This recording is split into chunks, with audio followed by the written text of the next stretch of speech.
All টাইমে চাকরি করি, আমি অল টাইমে রেসার। এই হচ্ছে আমাদের দোকানদার।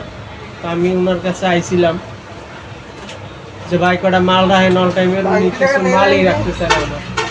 তো ভাই রোজা রমজানের দিন কাজ করেন না, আপনি যান দৌড়ের উপর থাকেন।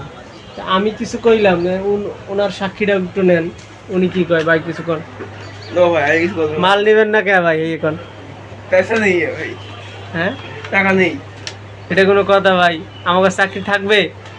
না থাকলে না থাকলে আমাকে, হ্যাঁ আপনি থাকলে থাকলেও না থাকলে আমাকে এত সমস্যা এটা কি? কোনো কথা ভাই?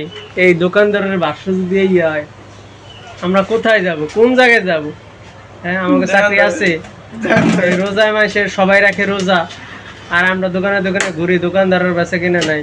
আমাকে স্যাররা বোঝে না, স্যাররা খালি দৈনিক মাল চাপায় চাপায়, আর ডিলাররা আমাকে ঠাপায় ঠাপায়।